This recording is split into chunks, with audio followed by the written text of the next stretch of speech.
Episode 82, everybody. In hindsight, we're back. And I know in terms of creating normal content on my channel, it's been about a month. It's hard to do everything. Got a podcast with my friend I'm doing.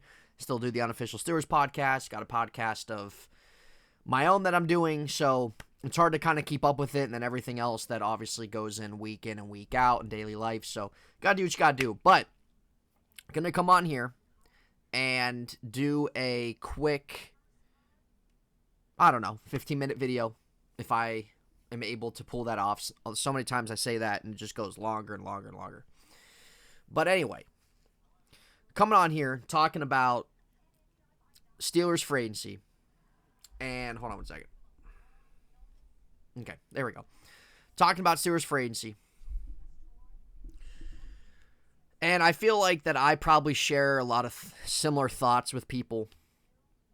But I said this free agency, before free agency started, I wanted to really see the Steelers take advantage of the opportunity where they're not really paying anybody on offense right now.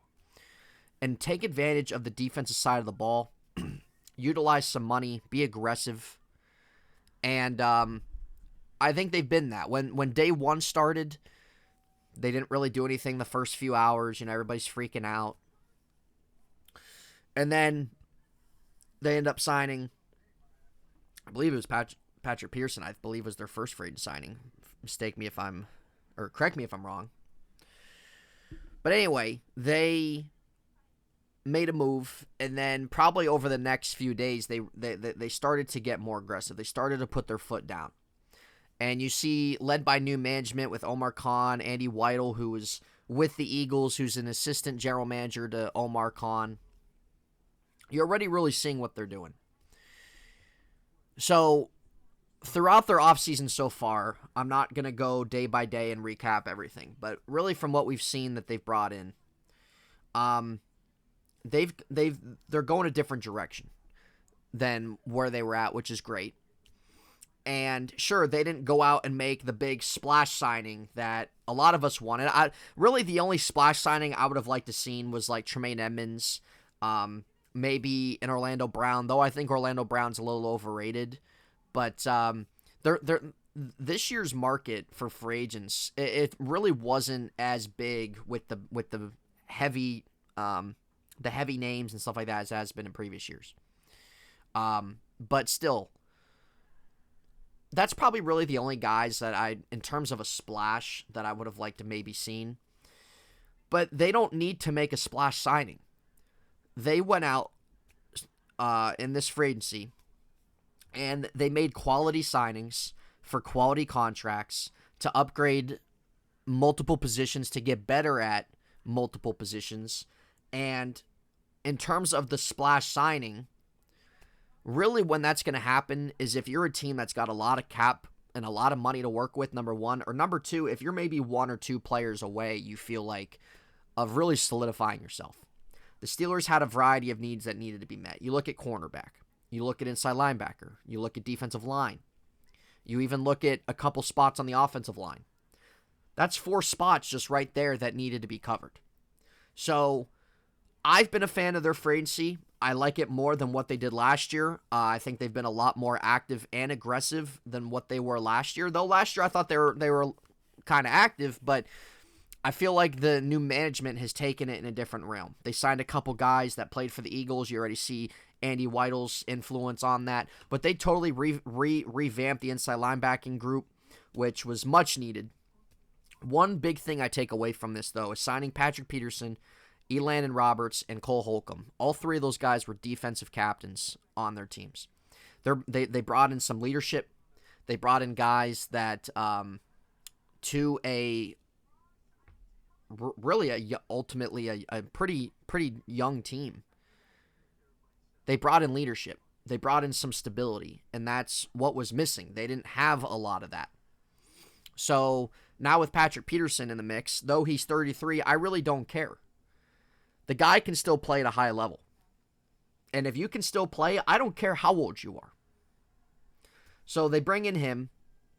We see they completely overhaul the inside linebacking group, which was much needed. Devin Bush, it's too bad because Devin Bush was really good his rookie year, and every Steeler fan wanted the Steelers to trade up for him, myself included, and they did, and he had a pretty promising rookie season.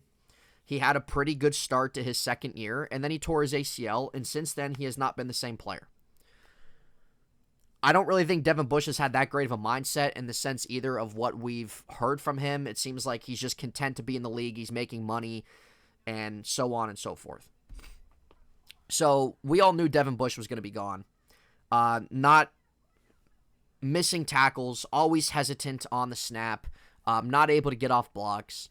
Miles Jack, they brought in on a 2-year deal. They cut him. Miles Jack wasn't the guy the Steelers probably thought they were getting. It's not to say Miles Jack doesn't have any good football ahead of him, but he just didn't work out here. We all knew he could have been a cap casualty, however you want to say it. But it is what it is. He wasn't groundbreaking. Was he bad? Not necessarily, but he wasn't really that good. He got benched toward the end of the year. And then Robert Spillane got the best contract he was going to get from the Raiders. So we knew that the Steelers needed to do something because up to the point when Robert Spillane got a contract from the Raiders, the Steelers at that point didn't do anything about their inside linebacking group. And a lot of people were complaining about that. So then we saw them sign Cole Holcomb from Washington, had a career year, not last year, but the year before. He had a foot injury last year that limited to 7 games, but he's only 26, and the thing about him is he loves to hit, he's a great tackler, and he's a leader on defense, and he calls plays on defense. And that's what the Steelers are missing. So now they bring in a guy like him. Is he an all-pro? Is he a Pro Bowl? No. But he's still a quality guy. He's still a guy that's going to make an impact, and a guy that's going to tackle you. A guy that's not going to miss his assignment. A guy that's going to bring leadership. A guy that's going to bring a little bit of a different dynamic to that group that the Steelers did not have. Then they go out and sign Elandon Roberts. I'm not really quite sure what his role is going to be, but statistically, he had the best year of his career last year in Miami. He played the last 3 years in Miami. He played with New England previous to that. And he's just another guy like that will not be afraid to hit you. He will not be afraid to tackle you. You got 2 guys in there now that are thumpers. You got 2 guys in there now that are going to make plays. Meanwhile, you look at last year, Bush, Jack, and Spillane, no turnovers, really no sacks, missed tackles. Meanwhile, you combine Holcomb and Roberts and what they've done, and it outweighs what the Steelers had. So I'm fine with that. Are those 2 guys that are groundbreaking guys? No, but those are 2 guys I think that are going to upgrade that group and are going to bring multiple different dynamics to that inside linebacking core that the Steelers didn't previously had. So they completely revamped that. I still would imagine the Steelers maybe they'll draft a linebacker somewhere in the second round, maybe someone as well that kind of offsets them. They still could do that. They still could always bring somebody in to pair with them, but I'm completely fine with that pairing. You look at, let's see, we got Pat Pete. Again, with Pat Pete, like I said, plays at a high level. Sure, it sucked Cameron Sutton lost, but they were able to utilize that money elsewhere, and they're going to draft a cornerback at 17 most likely. Most likely. Is that 100%? No, it's not, but most likely. So, completely fine with that. You have Levi Wallace there. Can draft a corner at 17. There should probably be a couple guys there that they might like. It's not to say they don't add either. They brought back DeMonte Kazi, which was much needed. They re-signed Larry Ogunjobi to a pretty hefty contract, which is fine. I think he earned that. He battled a little bit with a couple injuries last season, but still, they needed help on that defensive line. They get him back on a 3-year contract. And then we look at the offensive line, and they signed Nate Herbig, who I believe was the signing after Pat Pete. And we weren't really quite sure what his role was going to be. He started 11 games for the Jets last year, I believe, and then he started some games for the Eagles the year before that. He's a guy I'm pretty sure that you can play at a couple different positions. But again, he's a guy that likes to move people. He's good in the run, and it seems like he's probably going to be that next lineman up behind the starters. And then a couple days ago, they signed. I always have a hard time pronouncing this guy's name, but Isaac Lumalo, or something like that. Lumala is how I'm pronouncing his name. But anyway, he's been with the Eagles for a little bit. Started all 20 games last year, including their Pro Bowl, or not their Pro Bowl, their Super Bowl, all the way up from season Super Bowl. He only gave up 17 pressures, 1 sack. He's great in the run. He can play in multiple spots. He's definitely going to be a starter for them. He was one of the best guards on the market this year. And the thing with the Steelers free agency this year is that, like, there were never really, like, any, like, rumors for them. Like, a lot of these signings that happened, nobody really expected. There was nothing leading up to these signings or anything. So he's probably my favorite signing because we all know they needed to do something with the offensive line. Not that the offensive line was bad either last year, but we knew there was a couple spots they got to upgrade. And I still think they're going to upgrade the left tackle spot. And I think they're going to do that through draft. There's 5 tackles that can go in the first round. Pick your poison. If you want one there at 17 you like a lot, or maybe at 32, there might be a couple guys there. I think that's what they're going to do on that, because you saw him in on Orlando Brown. The Steelers know they want to add something to the offensive line, so they have. So you look at their offensive line last year, which really wasn't that bad, but now you're looking at it now, and it's really taken a step forward, and they're not done adding with it. So you got a guy like Najee Harris who's going to be excited about it. So it should definitely that was my favorite signing so far.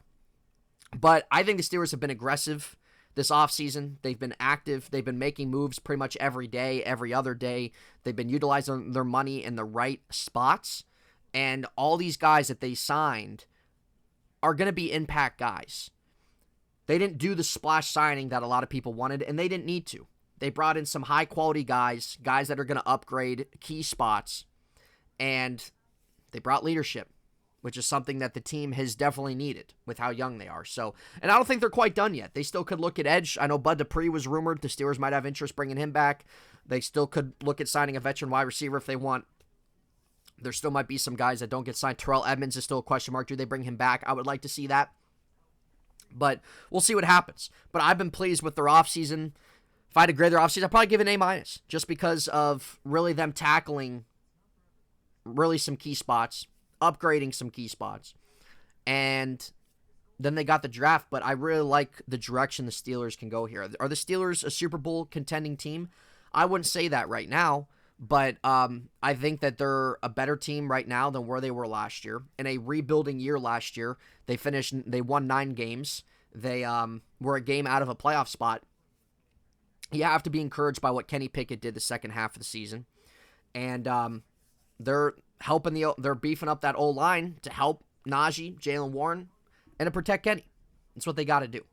So I think that where they're at right now, I definitely think that they can take a leap from last year. I think they can compete right there with the AFC North, and maybe try to make a push in some kind of way. But I've been pleased, guys. I've been pleased. I like what Omar Khan brings. I think he brings a little bit of aggression, something that Kevin Colbert didn't really do. Kevin Colbert, not that he was a bad GM. I thought Kevin Colbert was overall a good GM for them throughout his tenure.